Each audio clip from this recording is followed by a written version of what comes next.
Big Boss Tamil reality show மூலமா நிறைய பேர் பிரபலமாகி இருக்காங்கன்னு தான் சொல்லணும். சிலர் தனிச்சு நின்று மக்கள் மனசுல இடம் பிடிப்பாங்க, சிலர் காதல் ஜோடியா மக்களோட கவனத்தை ஈர்ப்பாங்க. அப்படி பிக் பாஸ் தமிழ் சீசன் 5ல கப்பலா மக்கள் பலரோட கவனத்தை ஈர்த்தவங்க தான் அமீர் மற்றும் பாவனி ஜோடி. பொதுவாவே பிக் பாஸ் சீசன்ஸ்ல வைரல் ஆகிற கப்பல்ஸ் லவ் பேஸ் பண்ணி எபிசோட்ஸ் ஃபுல்லா அதை வச்சே கண்டென்ட் பண்ணிட்டு அதுக்கப்புறம் ஷோ முடிஞ்ச உடனே ஆளுக்கு ஒரு திசைக்கு போறது தான் வழக்கமாவே இருக்கும். ஆரவ் ஓவியா, கவின் லாஸ்லியா, யாஷிகா மஹத், ஐஸ்வர்யா தத்தா, ஷாரிக், நிக்சன் ஐஷுன்னு இப்படி பல ஜோடிகளை சொல்லலாம். ஆனா அமீர் மற்றும் பாவனியோட ஜோடி கிட்டத்தட்ட 3 வருஷம் ஆகியுமே தொடர்ந்து காதலிச்சுட்டு ஒன்னாவே தான் இருக்காங்க. பிக் பாஸ்ல அமீர் பாவனிக்கு ப்ரொபோஸ் பண்ணும்போது கூட பலருமே அமீரை தப்பா தான் பேசினாங்க. இது எல்லாமே ஸ்கிரிப்டட்னு சொல்லிட்டு வந்தாங்க. வெளியே வந்து இவங்க ஒன்னா இருந்தப்போ கூட எவ்வளவு நாள் இப்படி இருக்க போறாங்கன்னு பாப்போம்னு சொல்லிட்டு வந்தாங்க. ஆனா அந்த பேச்சுக்கெல்லாம் முற்றுப்புள்ளி வைக்கிற விதமா தான் இவங்க தொடர்ந்து அவங்க காதலை வெளிப்படுத்தி பல போஸ்டர் சோசியல் மீடியால போட்டுட்டு வந்தாங்க. ஒரு கட்டத்துக்கு மேல பலரும் எப்பதான் நீங்க கல்யாணம் பண்ண போறீங்கன்னு இந்த ஜோடியை கேட்டுட்டே வந்தாங்க. ரெண்டு பேருமே அதுக்கான சரியான பதில சொல்லாம தட்டி கழிச்சிட்டு இருந்தாங்க.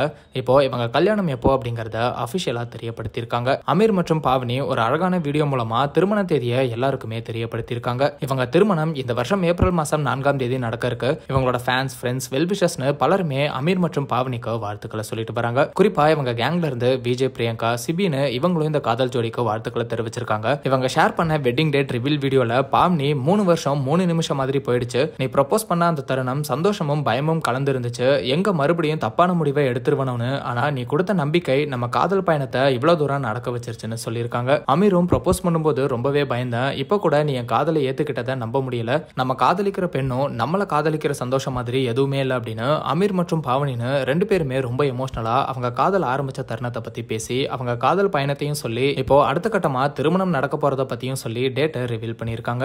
ட்ரெண்டாக் சார்பா அமீர் மற்றும் பாவனிக்கு எங்களோட வாழ்த்துக்களை சொல்லிக்கிறோம்.